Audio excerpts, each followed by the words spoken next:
BCCI বাংলাদেশের মুস্তাফিজুলকে ওদের লাথি মেরে ভাগিয়ে দিয়েছে আইপিএল থেকে।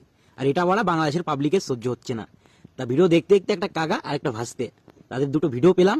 দেখো ভিডিওটা শেষ পর্যন্ত, তারপরে মাল দুটোকে আমি ভালো করে মাখন লাগাবো। ওনারাই ডেকেছেন, মুস্তাফিজ তো নিজে বলেন না যে আমাকে আইপিএল খেলাতে নিয়ে নাও। ওনারাই ডেকেছেন এবং আবার ডেকে আবার ওনাকে বাদ দিয়ে দিয়েছেন। কাগা একটু বুঝে কথা কও, না বুঝে কয়ে না, বুঝলে তো? আইপিএল কখনো কোনো প্লেয়ারকে ডাকে না, প্লেয়াররাই আইপিএল খেলার জন্য রেজিস্টার করে। এবং তোমাদের মুস্তাফিজুল সেটা করেছিল। শুধু মুস্তাফিজুল না, তোমাদের বাংলাদেশে আরো অন্যান্য প্লেয়াররাও করেছিল, কিন্তু শুধু মুস্তাফিজুল সিলেক্ট হয়েছিল। কিন্তু তোমাদের পথ পাকানোর জন্য, তোমাদের কুকর্মের জন্য মুস্তাফিজুলেরা যে অবস্থা আইপিএল খেলতে পারছে না, এটা সম্পূর্ণ তোমাদের দোষ। এটা আমাদের দেশের জন্য একটা ইনসাল্ট আমি মনে করি, অপমানজনক। এবং অপমান?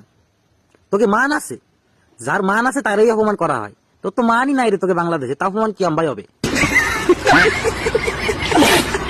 আইপিএল থেকে মোস্তাফিজকে বাদ দেওয়ার নির্দেশনা বিসিসিআই এর। আমরাও আইপিএল কে বয়কট করলাম। করছো? বয়কট করছো? তো যাও বাড়ি যে একটা ফ্যান্ডেল মারে ঘুমাই পড়ো গে, শালা সুদলিং ফং। শুধু আইপিএল না, আগামী টি-20 বিশ্বকাপে আমাদের দেশের প্লেয়াররা ভারতে খেলতে না, প্রস্তাব করতেও যাবে না। আরে শালা শোন, দিবা স্বপ্ন দেখা বাংলাদেশিরা, স্বপ্নতে ওর দিনই বেশি স্বপ্ন দেখিস নিয়ে। আগে টি-20 বিশ্বকাপ আসুক, তখন দেখ ফানি বাংলাদেশ আসে কি না, দেখ ফানি কি ছেড়ে। আজকের পর থেকে আমাদের দেশে ভারতীয় সমস্ত চ্যানেলকে বয়কট করলাম। ভারতীয় কোনো চ্যানেল আমাদের দেশে চলবে না। এই বাংলাদেশ এত হুজুকি মাতা লোক, এত আবেগে মাঠে, কয়দিন পর দেখা কয়ে দেবে আবেগে আবেগে যে ভারতের দিয়া বাংলাদেশ আমরা বয়কট করতেছি, আমরা আর বাংলাদেশে থাকবো না। এইও কয়ে দিতে পারে ওরা।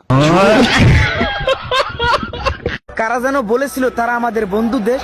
থু, ওই নিকৃষ্ট জাতিরা কখনো আমাদের বন্ধু হতে পারে না। আর তোরা বন্ধু, তাহলে একটা কান লাগিনি, পিছনে তো ছুরি মারিস। তোকে মতন বন্ধু ওই যেরকম হলে ঝুলেতে হলে। আর বন্ধুরা, এই ভিডিওটা একটু শেয়ার করে দিও, যাতে বাংলাদেশে পৌঁছায় আর বাংলাদেশের লোক একটু দেও, মজা নিক। একটু বেশি করে শেয়ার করে দিও, ঠিক আছে?